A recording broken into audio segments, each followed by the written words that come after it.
Hey everyone, welcome to another video. In this episode we'll be painting a new environment. We'll start with a very simple sketch and end up with the final image. Along the way I'll give you some tips and ideas, so stay tuned to see the final result. My name is Victor, I'm a concept artist and illustrator working in the video games industry, and I really hope you guys will enjoy this video and find it helpful. Alright, let's start.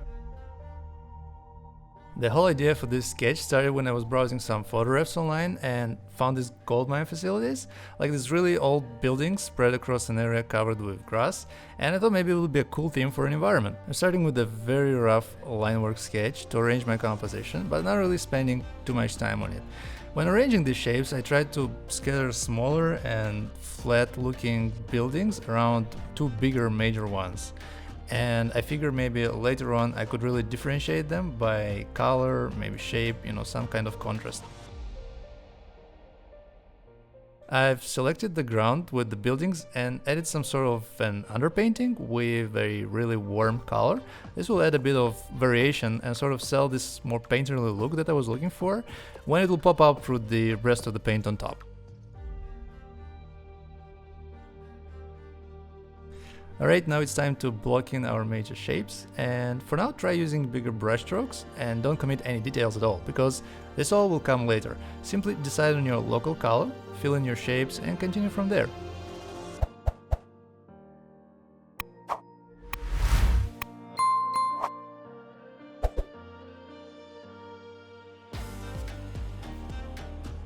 I guess another advice would be not to push your darks and your bright values too much in the beginning, because you'll end up having to increase the contrast more and more until you have like really dark foreground or really bright background and stuff like that. So in the beginning, don't worry if your image is looking a little bit flat. You'll just add those shadows, those depth cues, and describe the form later on.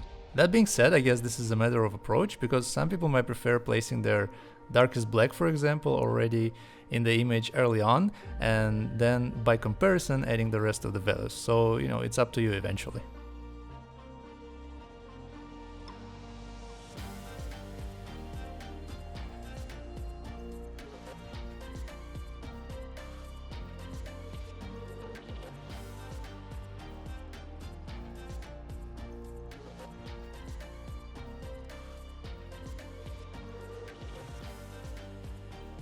Once I've added a road system to connect all these elements, I proceed to work on the forms and push the values a bit more, trying to add some depth and moving more onto color and light territory.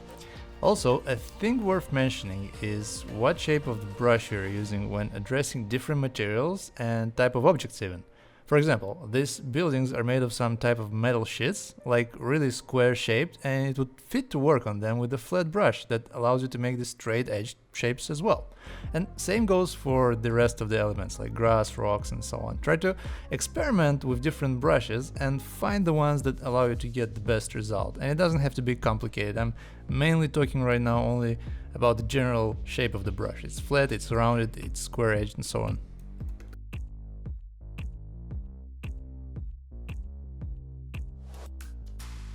By the way guys, don't forget there is a free link in the description with some of my most used brushes, so don't forget to grab those, experiment and try them out.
Sometimes I'm checking the image in black and white just to make sure that the values are working alright.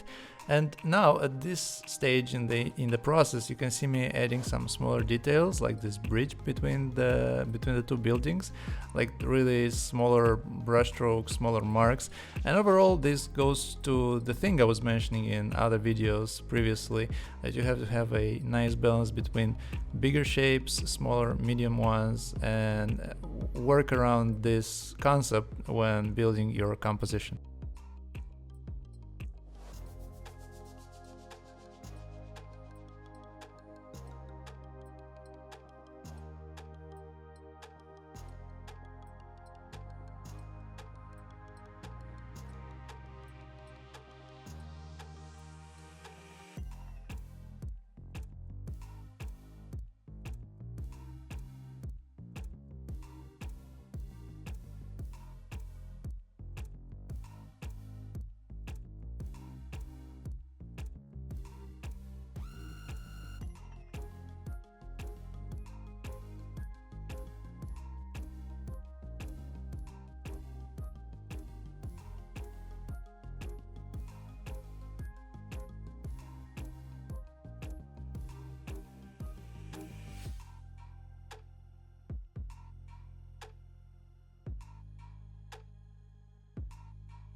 It's time to add a few windows, and I guess it's easier to just paint them orthographically without any perspective, and then by using the transform tool, Ctrl T, to arrange them to fit the perspective of the building. This is quite useful, especially when you have a lot of repetition happening, like a lot of elements in a line, and you want to place them in perspective. You can do that this way instead of just actually painting them correctly right away.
Alright, we're closing in on the final image. Thank you guys so much for watching. I hope you enjoyed this video and found it helpful. If you did, please consider liking and subscribing, it helps a lot.